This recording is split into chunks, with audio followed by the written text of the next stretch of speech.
సార్వత్రిక ఎన్నికల సంబరం ముగిసి రిజల్ట్ డేట్ దగ్గర పడింది. వైసీపీ ఎన్డీఏ కూటమి మధ్య యుద్ధంలా సాగిన ఈ ఎన్నికల్లో కడప జిల్లాలో చెదురుమదురు ఘటనల మధ్య పోలింగ్ ముగిసింది. గత ఎన్నికల్లో ఉమ్మడి జిల్లాలో వైసీపీ క్లీన్ స్వీప్ చేసింది. ఈ ఎన్నికల్లో మాత్రం వైసీపీకి ఎదురుగాలి తప్పదని రాజకీయ విశ్లేషకులు అంచనా వేస్తున్నారు. ఉమ్మడి జిల్లాలో కనీసం 5 చోట్ల వైసీపీకి భంగపాటు తప్పదని అంటున్నారు విశ్లేషకులు. ఇందులో ప్రొద్దుటూరు ముందు వరుసలో ఉందని పోలింగ్ సరళిని బట్టి అంచనాలు వేస్తున్నారు.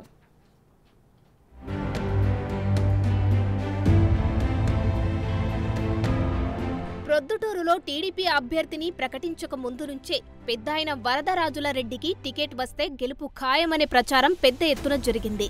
అందులో భాగంగా చంద్రబాబు నాయుడు కూడా ప్రొద్దుటూరులో టీడీపీ టికెట్ రేసులో 4 ఉన్నప్పటికీ సర్వేల ఆధారంగా పెద్దాయనకే టికెట్ ప్రకటించారు. టికెట్ ప్రకటించక ముందు నుంచే ఆయన పార్టీ కార్యక్రమాలను చురుగ్గా ముందుకు తీసుకువెళ్లారు. బాబు ష్యూరిటీ భవిష్యత్తుకు గ్యారంటీతో పాటు ఇతర పార్టీ కార్యక్రమాలను చేపట్టారు. స్థానిక వైసీపీ ఎమ్మెల్యే రాచమల్లు శివప్రసాద్ రెడ్డి అక్రమాలపై కూడా ప్రత్యక్ష పోరాటం చేశారు. దీంతో రాచమల్లుకు పెద్దాయనే సాటి అని, శిష్యుడి దూకుడుకు గురువే ముక్కుతాడు వెయ్యగలరన్న అభిప్రాయం ప్రజల్లో వ్యక్తమైంది.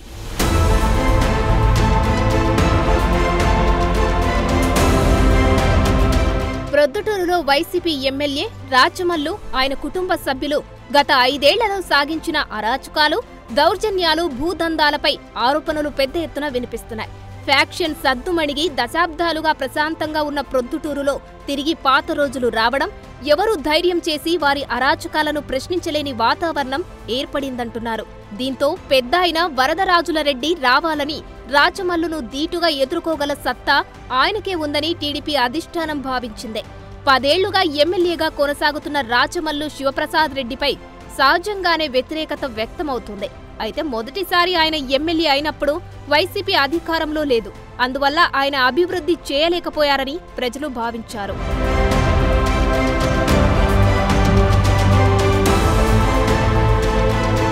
అయితే రెండోసారి భారీ మెజారిటీతో రాచమల్లుకు ప్రజలు పట్టం కట్టారు. ఆయన గెలిచి వైసీపీ అధికారంలోకి వచ్చింది. ఆ క్రమంలో బీసీ వార్డుల్లో, ముఖ్యంగా చేనేతల వార్డులలో ఆ సామాజిక వర్గాలు ఓట్లు వెయ్యలేదని రాచమల్లు వారిని వేధించారట. బీసీలు, చేనేతలు ఓట్లు వెయ్యకుంటే అంత మెజారిటీతో ఆయన గెలిచేవాడా అని ప్రజలు అప్పట్లో చర్చించుకున్నారు. రాచమల్లు రెండవసారి తనను గెలిపిస్తే జగన్ మంత్రి పదవి ఇచ్చినా త్యాగం చేసి ప్రొద్దుటూరు అభివృద్ధి కోసం ఏడాదికి 500 కోట్ల వంతున 5 ఏళ్లలో 2500 కోట్ల నిధులు తెచ్చి ప్రొద్దుటూరు రూపురేఖలే మార్చుతానని, లేకుంటే వచ్చే ఎన్నికల్లో ముఖం చూపించనని అప్పట్లో హామీ ఇచ్చారు. కానీ 5 ఏళ్లలో ఆయన చేసింది శూన్యమన్న విమర్శలు ఉన్నాయి. అభివృద్ధి పనులకు జగన్ శంకుస్థాపన చేసినా బిల్లులు రాకపోవడంతో కాంట్రాక్టర్లు పనులు నిలిపివేశారు. పేదలకు 2 సెంట్ల స్థలం, ఉచితంగా ఇల్లు నిర్మించి ఇచ్చే హామీని కూడా రాచమల్లు నెరవేర్చలేకపోయారు.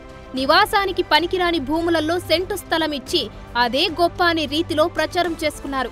ఆయన ఇచ్చిన హామీల్లో ఏ ఒక్కటి అమలు కాలేదని ఆ నియోజకవర్గ ప్రజలు గుర్రుగా ఉన్నారట. కేవలం గత టీడీపీ ప్రభుత్వంలో మంజూరు అయిన అమృత్ స్కీమ్ ఈ ప్రభుత్వంలో పూర్తయింది. దీంతో ఈ పర్యాయం రాచమల్లుకు భంగపాటు తప్పదనే ప్రచారం పెద్దగానే సాగుతోంది. హ్యాట్రిక్ విజయం సాధించాలన్న పట్టుదలతో రాచమల్లు సర్వశక్తులు ఒడ్డి పోరాడారు. కులాల వారీగా ఆత్మీయ సమావేశాలు, భారీగా విందు భోజనాలు పెట్టి హామీలను గుప్పించారు. పకడ్బందీగా ప్రచారంతో పాటు ఎలక్షన్లో డబ్బులను విచ్చలవిడిగా ఖర్చు చేశారు. ఓట్లకు ప్రతిపక్షాల కంటే అధికంగా డబ్బులు పంచారు. ఆ పంపకాలే గెలిపిస్తాయని ఆయన ధీమాతో ఉన్నారట. మహిళలు అధికంగా ఓటింగ్లో పాల్గొనడంతో జగన్ పథకాల వల్లే పడ్డాయని భావిస్తున్నారట. అయితే గతంలోలా మెజారిటీపై కాకుండా గెలుపుపై మాత్రమే కార్యకర్తలకు భరోసా ఇస్తున్నారట.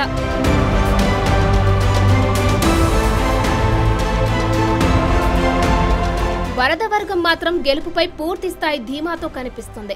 స్వల్ప మెజారిటీతో అయినా గట్టెక్కుతామని టీడీపీ శ్రేణులు భావిస్తున్నాయి. 2019 ఎన్నికల కంటే 2% ఓటింగ్ పెరగడం, మహిళా ఓటర్లు పురుషుల కంటే 7,000 మంది అధికంగా ఓటింగ్లో పాల్గొనడంతో పోలింగ్ సరళిపై పెద్ద చర్చ జరుగుతుంది. మహిళా ఓటర్లు చంద్రబాబు పథకాలకు స్పందించారని అంటున్నారు.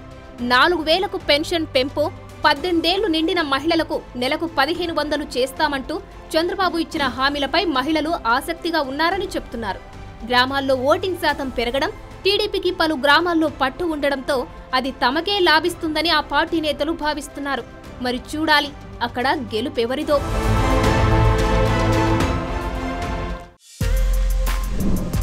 For more videos like this, subscribe Big TV channel.